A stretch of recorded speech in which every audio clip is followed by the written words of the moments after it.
The other benefit, number 3, that you receive from honoring men of God is that you escape from premature death.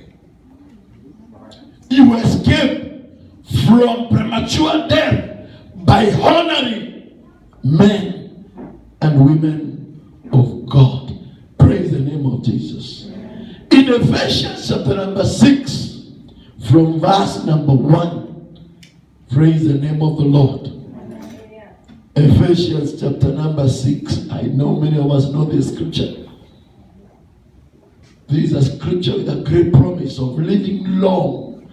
Children, obey your parents in the Lord, because this is right. Number 2 is saying what? Honor your father and mother, which is the first commandment with a promise. Honor your mother and father. By the way, anytime Jesus was talking about the father, he was not talking about the biological father.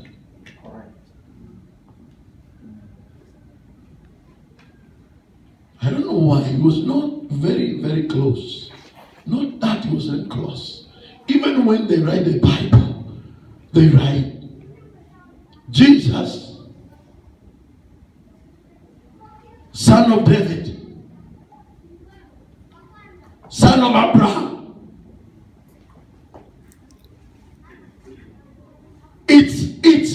It's when you are connected in the spirit, that's when you receive a father. It's when you are connected in the spirit, that's when you receive the benefit of that fatherhood. Praise the name of the Lord.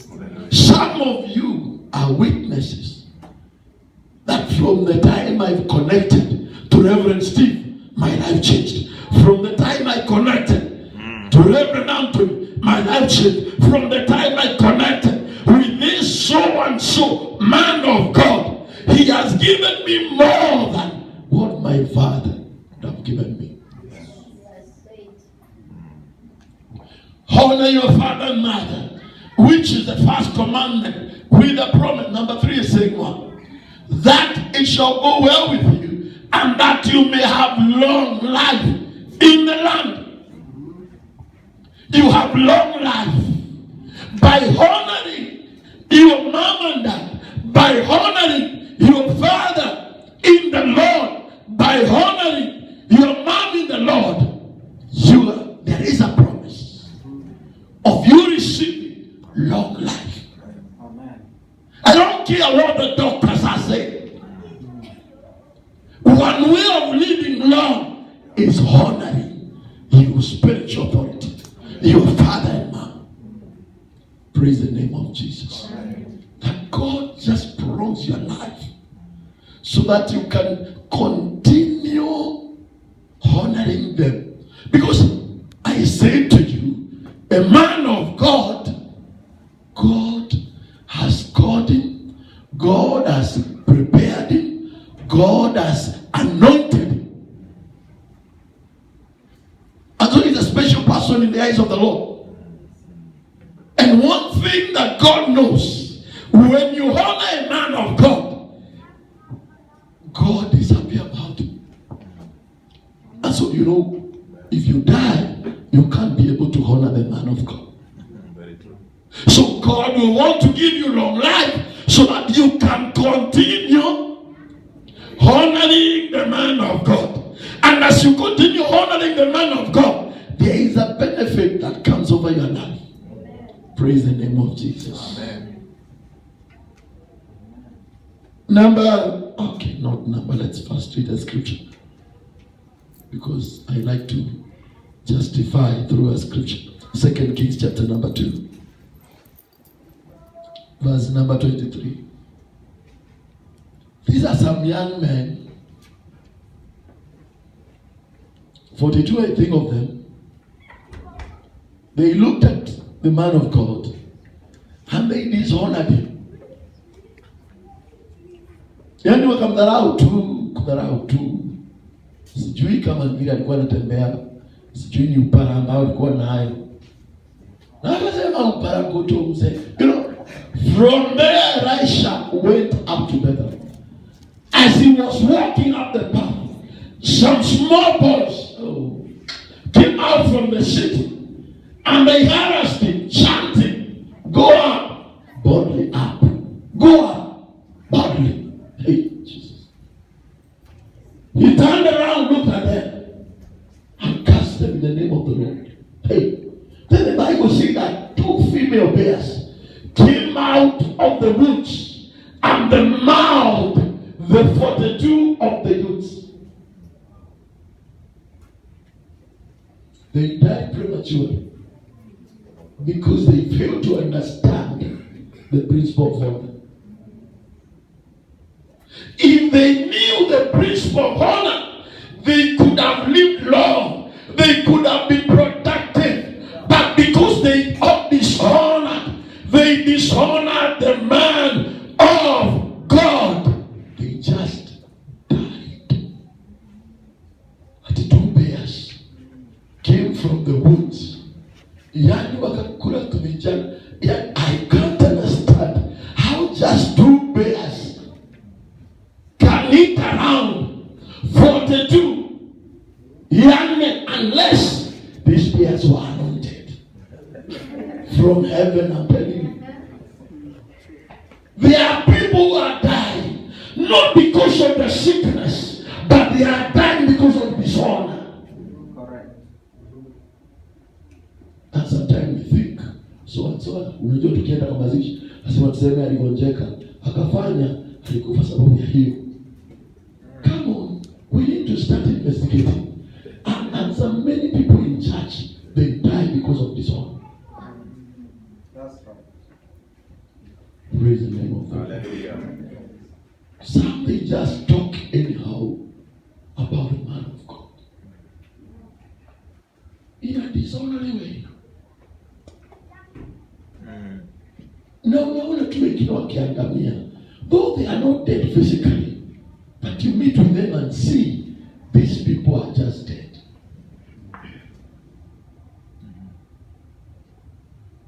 So tu ya kuongea tu, seki tu maongeo tu hivi.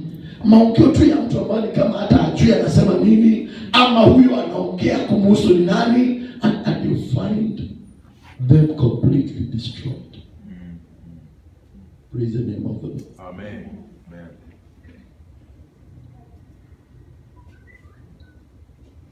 Especially many, I said here, I think, especially many talks so much against the woman of God in the house, mom in the house. They call her mom, then they can go talking against her, dishonoring her. Child of God, if you want to live long,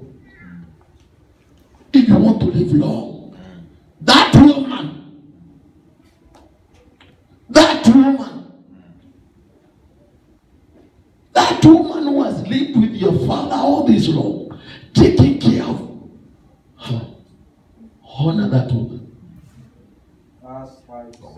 Honor. Ukisikia tu mtu anaongea kinyume na toroka hapo, because that's death. It's a death pot. It's just a death pot. Regardless. By the way, you know, we have done research as pastors. At every pastor is good, but walipewa wabibi ambao ni wabaya. Wote kabisa. Hata hapa tulifanya investigation tukaona hivyo. According to you. Research yao. Child of God. Honor. I said yesterday, honor is a seed. It's a seed. Now you are sowing it now. What will happen to you? What will you harvest? Praise the name of Jesus. What will your sons say about you?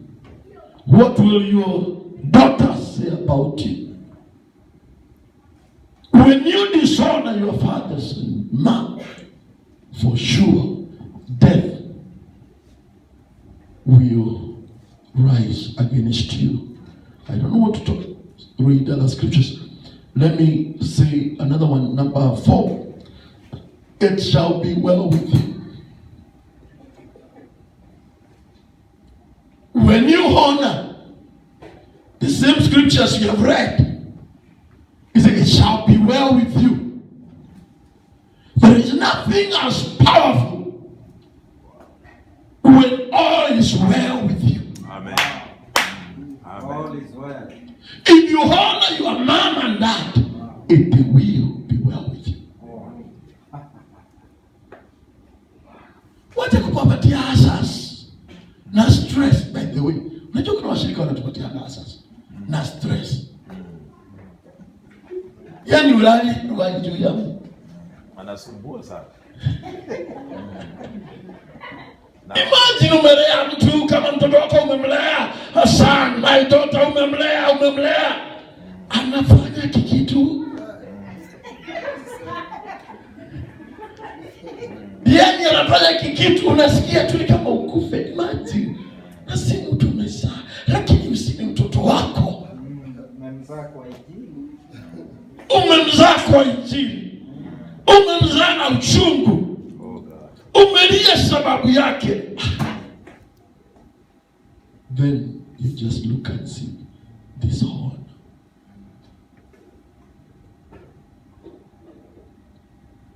You don't huombi vibaya kuwahusu hata wezi.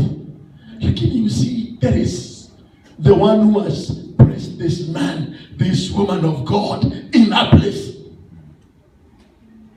He can see the pain in their hearts. By your dishonor, the Heavenly Father can see their pain. I was saying the other day how some men gathered somewhere and they said, I think it was Sunday. Yes, sir. They gathered men in church ambao wako na pesa hivi, wakasema mchungaji hajui sisi ndio wenye church. From this month we are withdrawing our tithes. Nilikwambia waliongozwa na wakili, si ndio? I think I was talking up to leaders. They were led by one of the lawyers. And for sure, because they can hear the wakili, they agreed, all of them, that this man of God will know we are the ones who run this church. So we can withdraw their tithes. So the man of God suffered. He suffered so much. But you know, God is never mocked. Sure. It started with that wakili wife. She died a very miserable death. A miserable death. Ile mtu anaishi lakini hakufi, lakini anaishi, anakaa kufa lakini hakufi. The man used money. He used money to take her to India, to take her to South Africa. Nothing, but she's still living. But eventually, after 3 years, after the man had gone down until closing an office he had in town, the woman died. Until one time, this man, he looked for a delegation, because that church was the church where pastors are transferred. He took a delegation of some elders to go looking for where this man of God is, because the firstborn son became so sick after just the burial of the mother. And the man said, I think something is wrong. And the delegation went looking for where this man of God was posted. He went to say, please, we have come to apologize. We have come to say we are sorry. And I was like, for what? You remember when you are in Dawaret? Sorry to mention Dawaret. This is exactly what I led the men in the church to do. And you suffered because of me. And that suffering, it's like it has been transferred into me. For the last 3-4 years, I've never enjoyed life. Dishonor is not good. I was saying, there is nothing as powerful wakati ambao unaambiwa it is well with you. Praise the name of Jesus. That it will be well with you. When you honor, it goes well with you. Each and every of our sons and daughters, they want all to be well with them. And the best way for it to be well with you is honoring that man who has given back to you in the spirit, that woman who has labored for you to rise to where you are. If you can honor them, it will be well with you. Wamekupanguza makamasi, wakakutoa pupu, wakakuonyesha kuoga, ukapewa mnyonyi ukanyonya. Now you can eat some birds. And now you are starting dishonoring them. Hey, there is a God in heaven who called these men and women of God.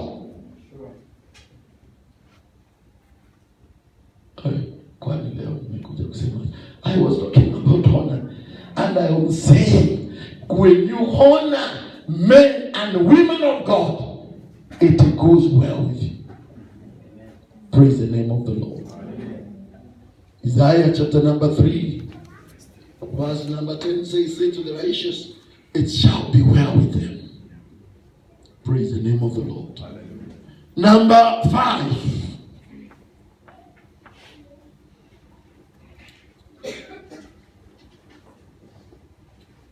Number 5.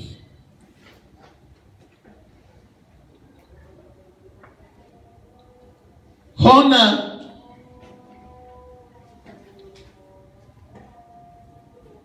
gives you that which you didn't work for.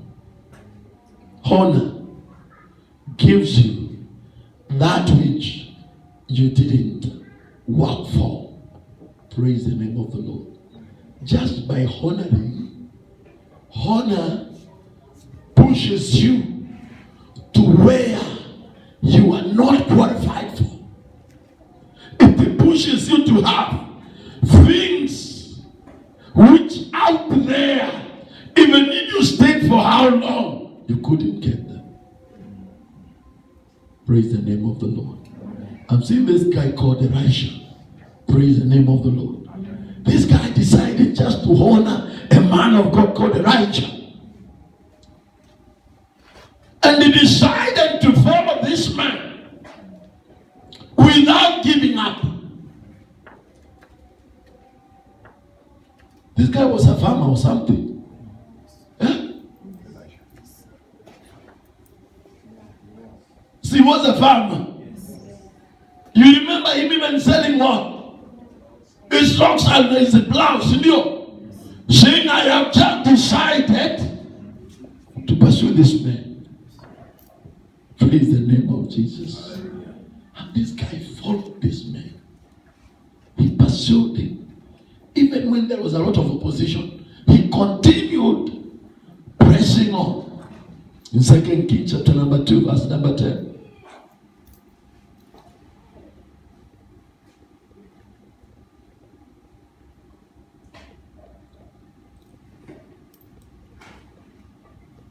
Second Kings 2:10.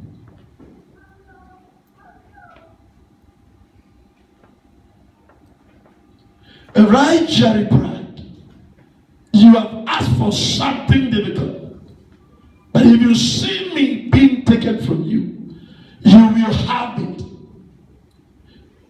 If not, you won't. 11. As they continued walking and talking, a chariot of fire with horses of fire suddenly appeared and separated the two. Then Elijah went up into heaven in the whirlwind. As Elijah watched, he kept crying out, "My father, my father, the chariots and the horsemen of Israel." Then he never saw Elijah again. He took hold of his own clothes and tore them into two pieces. Elijah picked up the mantle that had fallen off Elijah and went back and stood at the bank of Jordan. What happens? Then he took the mantle, Elijah, and dropped and struck the water. Where is God of Elijah? He struck the water himself, and they parted to the right and to the left. Elijah crossed over. Praise the name of Jesus. This man, he honored Elijah so much that he followed until the end. I was saying last night, there are people who have a behavior of following for a few days, a month, 2 months, 3 months, 4 months.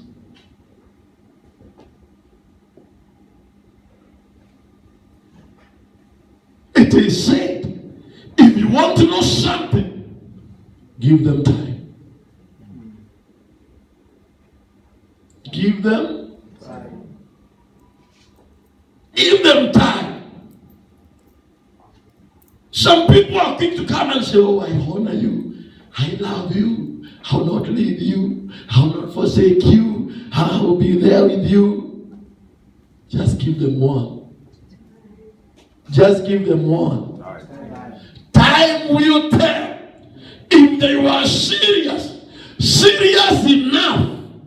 They will stand by you even when there is fire. They will stand by you even when things refuse to work. They will stand by you even when they are under pressure.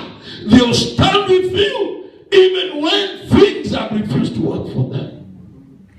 But today somebody saying, "I honor you. I love you, Dad. I will be there for you. I will follow you until the end." Wait until they lose their jobs. That's when their true colors come out.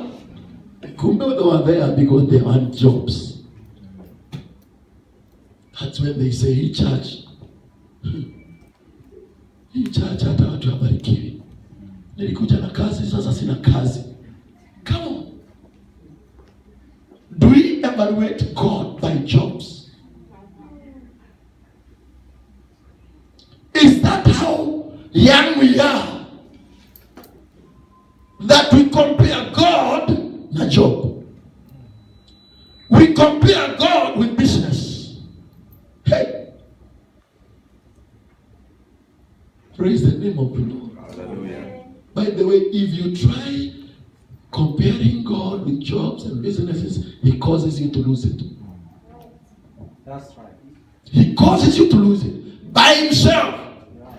Because it's an idol. And if you try somebody to give you 5,000 to put some skooma somewhere, they dry up all of them. Nobody is buying. They turn yellow the following day. Because it's God at work. He wants to train you so that you can understand. You don't follow me because of bread. You have to follow me because I'm God. Yes. Hallelujah. Some people are following God because of the benefits. Bread.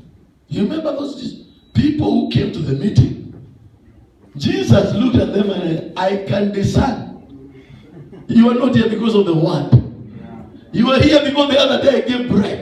Today I'm not giving you bread. Let me wait and see what will happen." Bible said for 3 days. Jesus didn't give them nothing. The third day, these guys are hungry now. I see, these guys are hungry now. Tafuteni kitu wanaweza kula. Tuone. Sometimes God will withhold that which you are embracing so much because you are likening it to God, comparing it to God. If I don't get married this year, come on, even next year, you will not be married. But God wants to see, is it about marriage? Is it about marriage? Is it about a husband? Is it about a wife? Is it about a job? Is it about... What is your level of maturity? Wow. What is your level of maturity? Umekomaa kiwango gani? Unajua kukomaa kwako tutakujua wakati unapitia kwa shida. Hiyo ni kweli. Kabisa ni kweli. Wakati unapitia kwa changamoto, that's when we know your level of maturity. Mimi nimeomba, nimefunga, Mungu amekataa kuniponya, anaponya wengine. He is the healer, and he remains to be the healer. Whether you get healed or you are not healed, he remains to be the healer, and that does not change him. Are you ibadilishi? Actually, it does not make him not a healer. I'm saying, you know, one time nilifanya mzaa na Mungu. My sister was very sick. She was sick. And I had faith. You know, those days,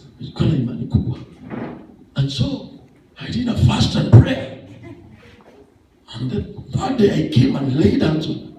And I said, God, first, I pray for her. Serious prayer. You know, serious prayer. Until the following day, she was like, yeah, I think now I can be discharged from the hospital. Praise the name of... I went home rejoicing and feeling charged and empowered. God gave me a word. And he said to me, the Lion of the tribe of Judah has prevailed.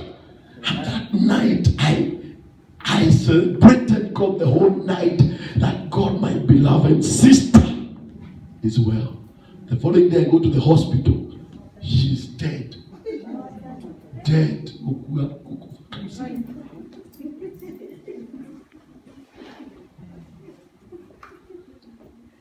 And I had a battle with the Lord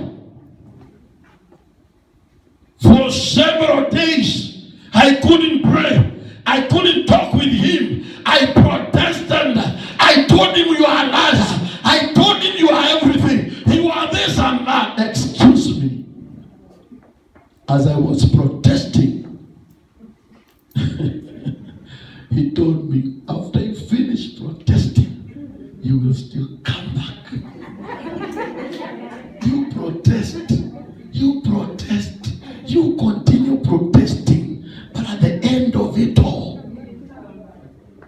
the choice is yours.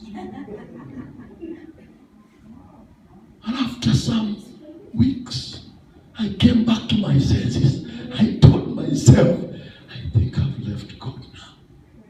Kama nimemwacha Mungu. Siongei na yeye, sisomi neno. Sasa ni protest. Ninafanya maandamano. You know, maandamano kwa Mungu. Kumwambia kwamba hata kanisa zitaenda. I won't. Come on, I won't. I've gone all this wrong. Imagine I fasted. Imagine I prayed. Imagine I believed. Imagine you even confirmed your word and say that the Lion of the tribe of Judah has prevailed. One day, I had to go back. And it took me too long before he talked to me again. But the day he talked to me, he said, did I not tell you Judah has prevailed. Yes, that's what you say. And he said, was it your will or was it my will? What? He said, did I not prevail? So what are you talking about? You prevailed where? According to me, the death of my sister is a loss. According to God, he has prevailed.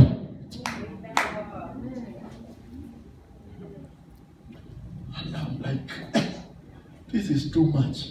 Sometimes to understand God is too much. Child of God, you have to rise from that ground floor. You have to start rising up. You have to go to the third floor now. You have to go to the fourth floor now, where you serve God, not because of what is happening, not because of what you have. You serve the Lord in season and out of season. It's so powerful. Paul last night is in prison, and some people are taking him to I think it was to Malta something, and kuna dhoruba Amerikani, mambo imekwama, kila mtu ameambiwa anaangamia. And Paul is telling them, as long as I'm here and as long as you can stay in this ship, you will live. We are seeing Paul and Silas in prison. What have they done? They have just rebuked a demon that was helping the community. And the whole community, ikawakamata, ikawapiga. Can you imagine what kama mvai na reverend mwingine wakipigwa na mjeredi na washirika? Kwa nini? Wametoa pepo ya msichana moja ambaye alikuwa anasaidia community. Hiyo kiroho kama kimerudi sana. Diviners, watu ni wa kanisa waokovu, baada waende kwa wachungaji wao kuingia matunyumba. Nitakwambia mambo yako haya, hiyo ni 1,000. That's the way this girl was doing, and she was not using the Spirit of God. She was a divine, and they rebuked that demon, and the community ikainuka ikasema, sasa huyu msichana tukienda saa hii hakuna kitu, haonyeshi kitu.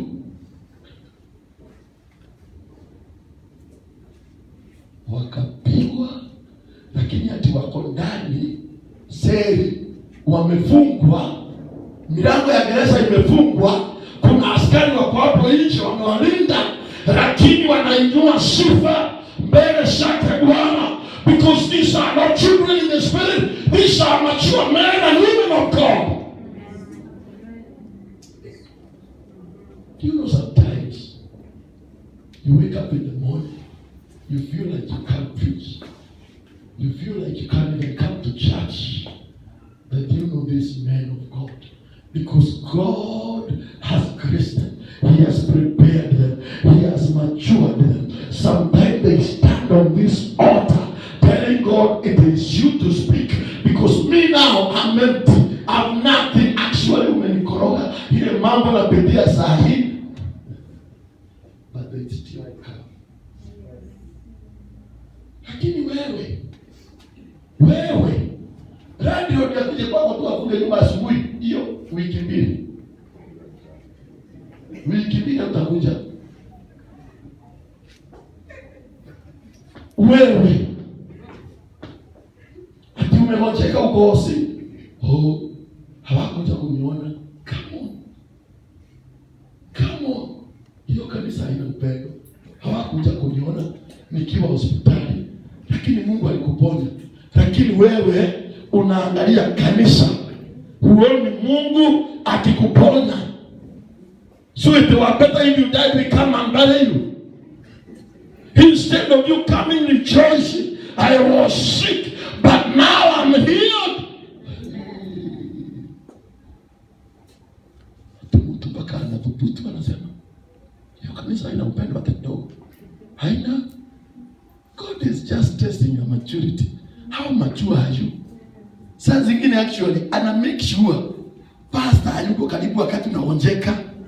Anahakikisha na hata kama ako karibu anafungwa macho, hawezi fika hata Shalom ama afike Kitengela Medical. Ana make sure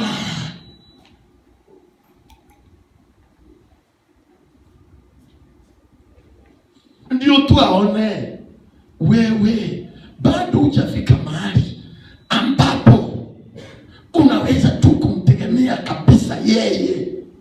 Wewe huwezi tu kuwa baraka kwa judge unless wewe wako. My friend, nisikia rais mmoja wa Amerikani alisema, fikiria kile ambacho unaweza fanyia Amerika, lakini fikiria kile ambacho Amerika inaweza kukufanyia. Many people are in church because they are thinking, what can church do for me? When will you do it for church? Why don't you have that mentality that I'm mature enough to raise now some sons, to raise now some daughters, to raise other people? I'm now mature enough to be responsible.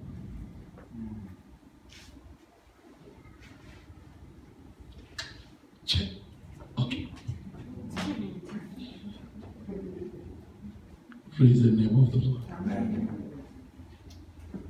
We said what? Oh, it gives you that which you do not even work for. Praise the name of the Lord. Amen. This man of God, you just honored Elijah. He followed him. He pursued him. Even when he was told what you are asking is hard, he continued serving this man of God. Tuliona jana alikuwa anamuosha miguu na mikono. Hey, serving the man of God. Bwana asifiwe. And at the end of it all, a double portion of anointing falls upon his life. Many people come to the altar pray, God, give me double portion of anointing. Give me double. There are things, even if you pray for 1 year, they don't just happen. Anointing is not transferred through prayer like this. Amen. The last one, I think is the last one. Yes, the last one. Let's finish it. Honor makes short prayer produce great miracles. Honor inafanya maombi kidogo inaleta matunda kubwa. Praise the name of the Lord. Honor makes short prayer produce great miracles. There is a family that honored Jesus. It was a family of a man who was called Lazarus. They loved him and they honored him. Because if you say you love your pastor, you honor him. I'm saying, if you say you love someone, you honor them. Sindio? You can't love someone you don't honor. Hey. I'm saying, if you love someone, it means you honor them. So the Bible says this family, they loved Jesus, meaning they honored him. And the Bible says that it came to a time when Lazarus was sick. And because they honored Jesus, they make a call. Jesus, our brother is sick. Things are not well here. Come, see what you can do. Praise the name of the Lord.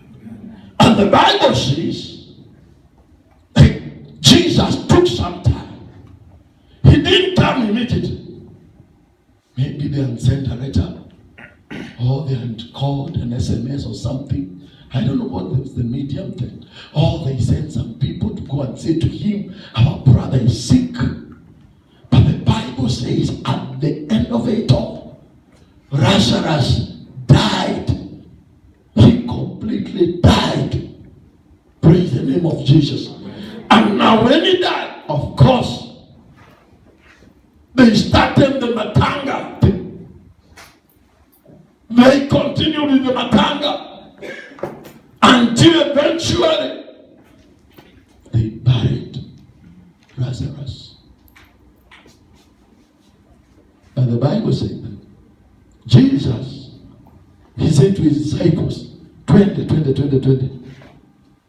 tuka muamushe huyo Lazarus. Because Jesus knew that Lazarus is dead.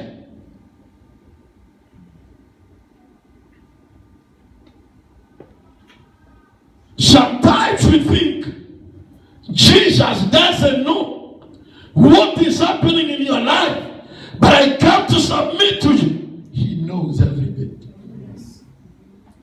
Even the times we tell our friends, mimi simsikii. You know, there are times we say like that, how Msiki, you are not feeling him. Yani I will feel, he knows. Mary and Martha, they are not feeling Jesus, but Jesus knows the story. And the Bible says that when Mary heard that Jesus is coming around, you know, when Jesus is coming, you can know from far. Ati she went kumkuta huko kwa barabara, huko Kitengela town, akaenda kumraki huko, because he has heard Jesus is coming, and you see, they honored him. Amen. Praise the name of the Lord. Amen. If you honor this man of God, mtemwekanga mtu pale kwa gate na mlaki. Nakwambia. Amina. Mtu, because of the honor you have for him. Someone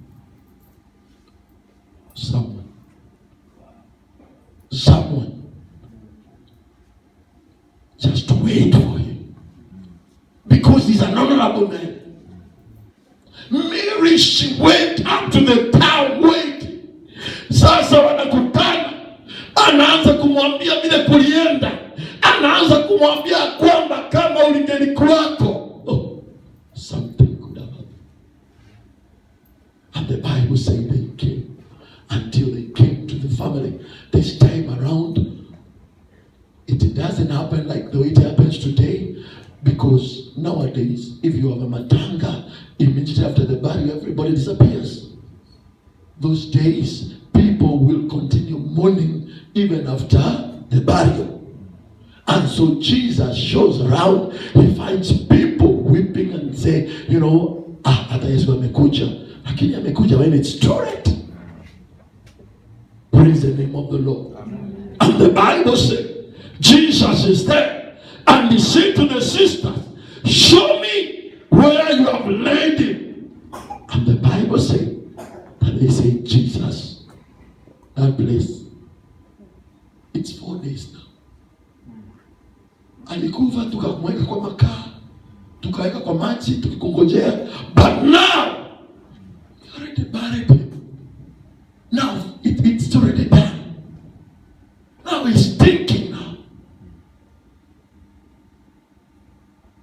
But reluctantly they took him there. And the Bible said, Jesus said, remove the stone.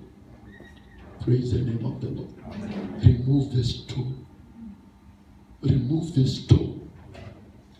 The stone that is preventing, the stone that is covering this grave, remove it. Praise the name of the Lord. And the Bible says that when they remove the stone, Jesus made a short prayer. hear me when I call. And then Jesus just said, Lazarus, come forth. And they see a man coming forth, just the way he was tied. Praise the name of the Lord. Amen. I'm coming to say to someone, honor makes a short prayer work. The reason why I believe there were many other people who were dead then, but we cannot hear any evidence of Jesus going to raise them up. But Lazarus, because all this family, they honor Jesus. Yeah. Jesus is not coming just to mourn with them. He's coming to call him back.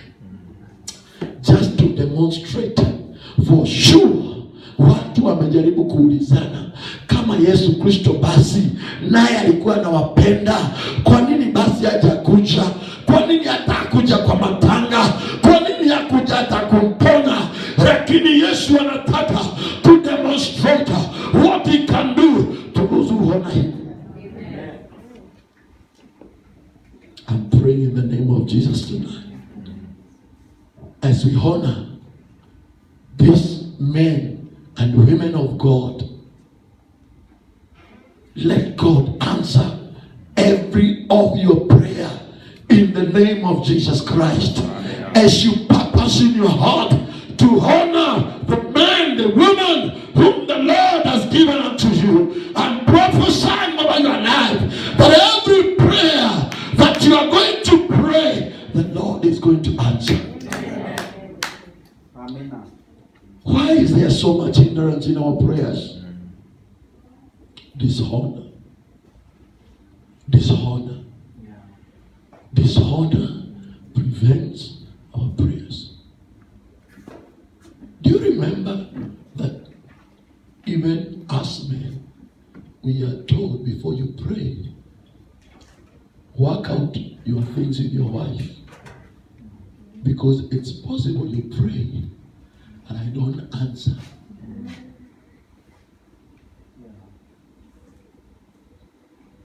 Meaning one is not honoring the other.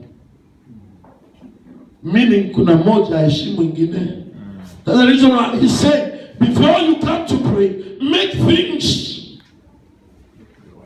let honor flow, so that as you pray, that honor is going to cause me answer. Now I'm talking to us as a church. If we want God to answer your prayers, honor the servants of the Lord. Honor the men and women whom the Lord has given to you. You will not be disappointed. In the mighty name of Jesus Christ. I'm saying you will not be disappointed. In the mighty name of Jesus. I'm saying you will not be disappointed. In the mighty name of Jesus. Whatever prayer you have tonight, just by making a decision to honor that servant of the Lord whom the Lord has given to you, I am convinced without doubt that the Lord is going to answer your prayer tonight. Amen. In the mighty name of Jesus Christ. Amen. And let this be your lifestyle. Let this be your culture. Let this be your tradition of honoring the man and the woman of God whom the Lord has given to you. Don't backbite them. Backbiting them is not honor. Don't call them around. You know, this one family, sorry to talk about this, they came to me and they believed God for a certain amount of money. I think it was like 300,000. And they involved me and said, Dad, please pray with us so that this money can be released. And if it is released, for sure, and I say to them, let's do a prayer and fasting for 3 days. Then we meet and join hands and pray. And for sure we fasted, prayed. Praise the name of the Lord. Amen. secrets, eventually they didn't know what happened. But Kobe, the money was released. But now when money was released, they started up some kind of business. Then I think there was a disagreement, a sharp disagreement between the man and the wife. So they had to come back now to the daddy to solve the dispute. And now as they were solving the dispute, the cat was let out of the bag. Hata wakati uliniambia tusimwambie pesa imefika. You know. For sure that is dishonor. They started two businesses, one for hotel, another for butcher. Those businesses were closed in record 1 year. Both of them. And I was thinking, why? These people are working hard. But I remember there was a seed of dishonor. Men of God, these are not con men. Why don't you come give thanks with the man of God? Man of God, we prayed. God has answered. God has answered. Why do you want to involve him when you are crying, but when you are laughing? He's nowhere to be seen. Praise the name of the Lord. Kwani unataka, yani wakati unalia, unamrudisha usiku na mchana, usiku na wakati milango imefunguka, hata ka SMS kumwambia mlango umefunguka, yeye anabaki tu akiomba, Mungu fungua hiyo meza, fungua hiyo meza. Ilifunguliwa kumbe last month but one, but hakuna bahasha angalau ilionekana iko na kautofauti kidogo, hakuna kitu kilikaa aside. Oh, praise the name of the Lord. Honor men of God, you will go far. Praise God. We are where we are because of honor. Yeah. We serve men of God. Yeah. We served even without food. We sacrificed all. Just honoring men of God. And God has lifted us. You also, you are a candidate of lifting. You are a candidate of lifting. You cannot honor the grace God has given to you and you remain the same. You cannot honor the grace God has given to you and you are stuck. Even if you see yourself stuck, it's just a while. The Lord is just testing you a bit. There are people I pray for and I'm convinced it's just a matter of time. Amen.